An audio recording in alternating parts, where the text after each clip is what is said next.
Hello! In common with many other resorts that date from the 19th century, Felixstowe is characterised by what I have behind me, and that is beach huts. You'll find them along almost the whole length of the Felixstowe coastline. For most people, they're a little home from home where they can spend lazy days watching the world go by, as well as having a base to enjoy the beach and the seafront. Most people equip their huts with facilities to make a cuppa, or even to cook lunch. And of course, the hut is somewhere to sit in the warm and the dry, an essential here in Felixstowe, even though it's supposed to be the sun trap of the East Coast. Huts are much sought after, and one in Felixstowe can cost between £5,000 and £15,000, depending on location. If you think that's steep for what is, after all, a glorified garden shed, then one in Dorset recently sold for £160,000. Of course, it's not the hut that gives it the value, but the view and the proximity to all the seafront activities.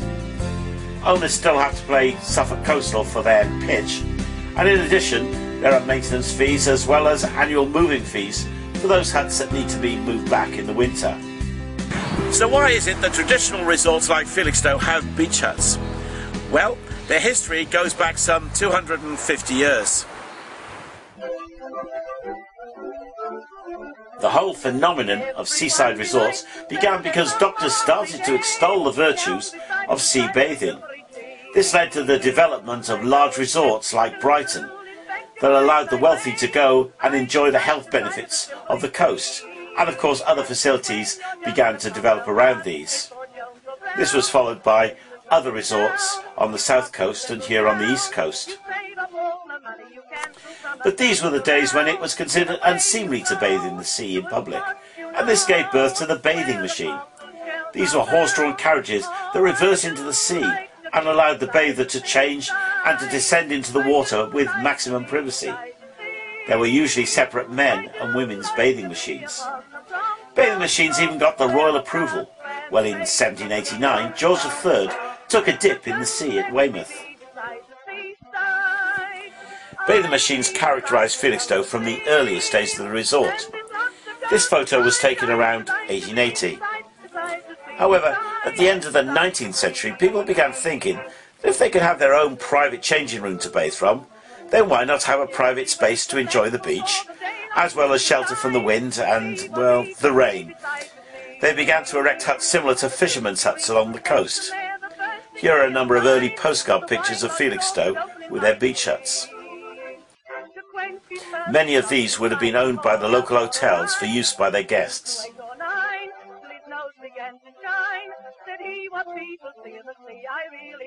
With changing views regarding public bathing after the First World War, bathing machines died out, people preferring to use the static beach huts as a base for bathing, as well as somewhere to shelter on the beach. In the era of mass British tourism up until the 1960s, beach huts were a strong feature of the UK seaside resort scene, where beach huts were available for hire by the day or by the week, either from private owners or from the local council. Even the Royals had their own beach hut in Norfolk, which was sadly burnt down by vandals in 2003. Beach huts can be found in many of the traditional resorts around the UK, and they even made it to other places, for example on the near continent. Over the years, the response of the public has been to either love them or loathe them. Those who own them use them because they're a haven of peace, somewhere to rest, somewhere to watch the world go by. Huts appear in a huge variety of colours, overall condition, and sport a number of imaginative names. To others, huts are a blot on the landscape, ruining unspoilt coastline with a ration of nothing more than glorified shacks. In some places there's been pressure over the years to remove huts from areas of high amenity value, or at least tidy them up. We can see evidence of this in Felixstowe, where these permanent chalets sprung up as tidier replacement for huts. The council also built terraces into the cliffs in certain places as they carried out coastal protection work. Here's a picture of Cliff Road in Old Felixstowe in the 1920s and at present. The whole idea of rest and leisure has changed radically in the last 100 years. During the 20th century we saw the advent of paid holidays, the shorter working week, mass tourism and cheap travel that allowed people more time to do what the Americans call R&R, rest and recuperation. Leisure time. People don't usually associate rest and relaxation with religion. There was a time not so many years ago where people associated the Christian faith with people who didn't have a good time and who were only interested in hard work. However, when you look in the Bible, what you find is that God invented rest and relaxation. In the Bible, the people of Israel were told to observe the 7th day of the week as a Sabbath day. It's in the Ten Commandments. Sabbath is the Hebrew word for rest. In fact, in the Jewish law, the Torah, there were a whole series of measures to rest the land and also to celebrate holy days, holidays, where people wouldn't work but use them to have a good time and to worship. In their society there was no separation between the religious and the civil. The Sabbath and holidays found their way into Christian culture. That's no surprise, as we have the same need to rest. It's something fundamental. Look at our society, and many people find that the source of stress and depression is a failure to have adequate R&R. We're fortunate in our country that we've developed 2 non-work days for most people, Saturday and Sunday. What a pity that in so many parts of modern life, rest days are being eroded.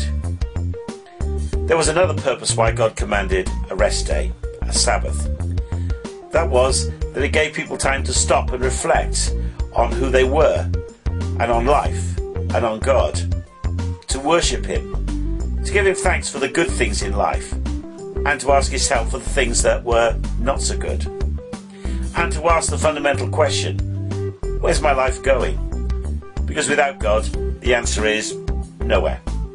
So today's a sunny day, a really nice day for rest and relaxation. If it's your day off, then enjoy your R&R. But remember who invented the whole idea of having a rest. And maybe take some time to think about him. If today's a Sunday, perhaps go along and meet with other people and worship God. Thanks for listening, and may God bless you.